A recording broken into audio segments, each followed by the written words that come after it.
ऑडियन्सनी दोन्ही भूमिकेत तुम्हाला बघितलंय हो. आणि त्यांना ते डिफरन्शिएट करू शकतायत. म्हणजे तुमच्या अभिनयामध्ये ती गोष्ट आली आहे. हेच अनुभवच कदाचित खूप तुम्हाला छान असतो आणि खूप छान. हे सगळं दिग्दर्शकाला क्रेडिट असतं. मी नेहमी म्हणते की मी दिग्दर्शकाची ऍक्ट्रेस आहे आणि तसंच असावं. कलाकारांनी तसंच असावं. स्वतःच काही घेऊन येण्यापेक्षा तो जो सांगेल ना ते करा.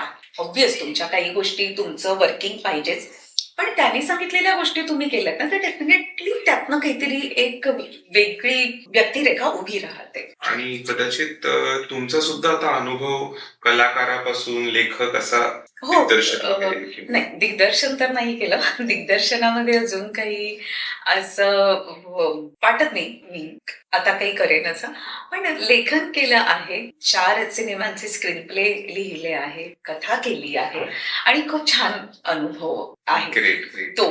पण जसं मी म्हणाले की लेखक म्हटल्यावरती ना काम जास्तीच असतं. त्याबद्दल थोडं सांगा ना आम्हाला, की म्हणजे तुम्हाला काय सुचलं आणि कसं सुचलं, किंवा त्याच्या मागे तुमची ऍज अ लेखक म्हणून काय तुम्ही भूमिका त्यामध्ये साकारली? खरं सांगू का, लेखक हा खरं तर खूप मोठा शब्द आहे, पण तिथे तर मी नक्कीच पोहोचले नाहीये. लिहितो आपण सगळेच, बरोबर, नक्कीच. सगळेच लिहितात.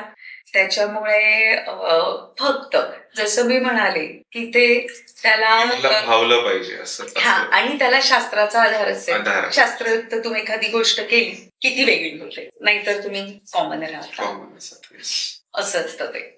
तर एकदा जेव्हा म्हणजे सौ शशी देवधर ह्या फिल्मचा स्क्रीन प्ले लिहायची संधी मिळाली, तेव्हा असं क्षणभर वाटलं की अरे आपण काय करूया, आपण लिहायचं का. तुम्ही सिरियल करत असताना तुम्हाला स्क्रीन प्ले म्हणजे काय ह्याची माहिती मिळाली असते, जे मला अभिनयाच्या वर्कशॉपमध्ये स्क्रीन प्लेची माहिती मिळाली नव्हती. स्क्रीन प्लेची माहिती हे काम करत करत शिकतच मिळत गेली की तो एक फ्लो असतो आणि मुळात ती